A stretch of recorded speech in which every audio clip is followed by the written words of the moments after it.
राधे राधे बेटा आप सभी को। बेटा कल की वीडियो में हमने अध्याय 11 दादा की कहानी दादा की जवानी के शब्दार्थ हमने पढ़े थे। आज हम पढ़ेंगे बेटा अध्याय 11 की प्रश्न उत्तर। तो पहला प्रश्न है बेटा हमारा, बच्चे दादाजी से कैसी कहानी सुनना चाहते थे। कैसी कहानी सुनना चाहते थे कि बेटा बच्चे दादाजी से अच्छी और सच्ची कहानी सुनना चाहते थे।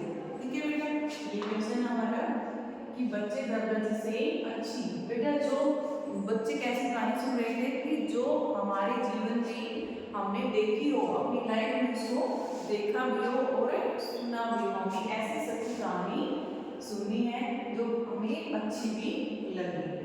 प्रश्न नंबर 2 है, रामू कौन था। मेहनत ने रामू को क्या काम दिया था। कौन था बेटा रामू। रामू बच्चों के दादाजी थे। मेहनत ने रामू को राम का पाठ दिया। किसका पाठ दिया था बेटा। रामू क्या था, बच्चों के दादाजी थे। उसने मेहनत को राम का पाठ करने के लिए दिया था। प्रश्न नंबर 3 है, इस नाटक का मुख्य पात्र कौन है। कौन है बेटा इस नाटक का मुख्य पात्र। इसमें इस नाटक का मुख्य पात्र रामू है। कौन है बेटा, रामू। प्रश्न नंबर 4 है, रामू राम से रावण कैसे बना। कैसे बना था बेटा।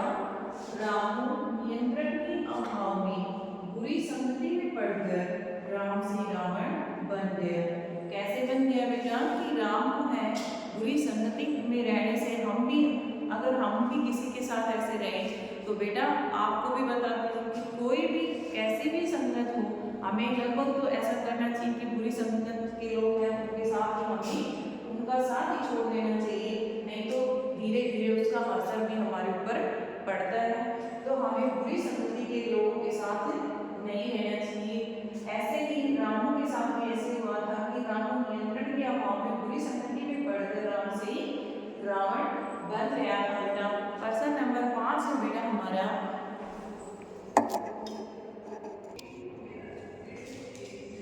प्रश्न नंबर 5 है बेटा, रामू ने किसके लिए शराब पीनी छोड़ दी थी।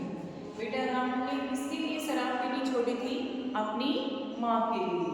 किसके लिए छोड़ी, रामू ने अपनी माँ के लिए शराब पीनी छोड़ दी थी। प्रश्न नंबर 6, रावण का पाठ खेलने वाला बालक साक्षात वशिष्ठ कैसे बन गया था। कि जो राम है वो रावण का पाठ खेलने वाला बालक है, लेकिन फिर भी वो क्या हो गया, साक्षात वशिष्ठ कैसे बन गया, हमको कैसे इतना अच्छा बालक बन गया।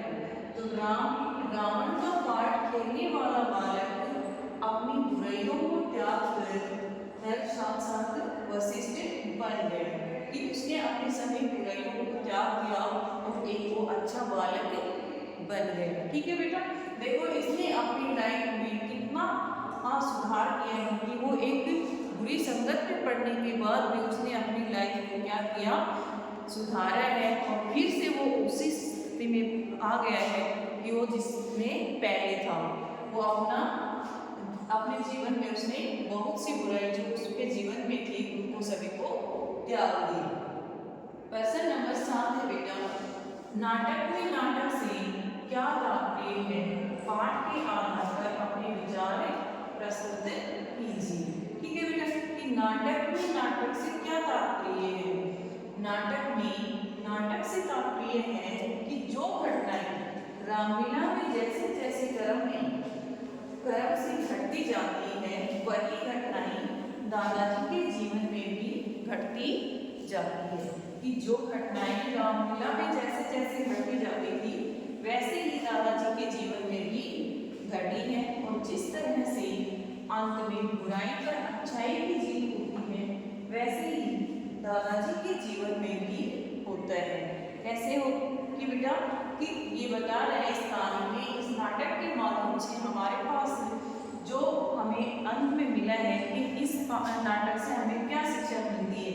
इस नाटक से हमें यही शिक्षा मिलती है कि हमें अच्छाई की बुरा, अगर हमारे अंदर कोई भी बुरी आदतें हो भी जाती है, लेकिन हमें उसको जल्दी से उसको दूर रहना चाहिए, हमें उससे ग्रहण नहीं करना चाहिए बेटा।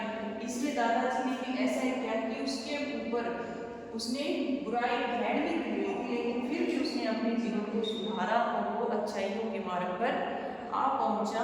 और कुछ अंत में क्या हुआ कि बुराई पर अच्छाई की ही जीत हुई और वो रावण से क्या बन गया बेटा, फिर से राम बन गया।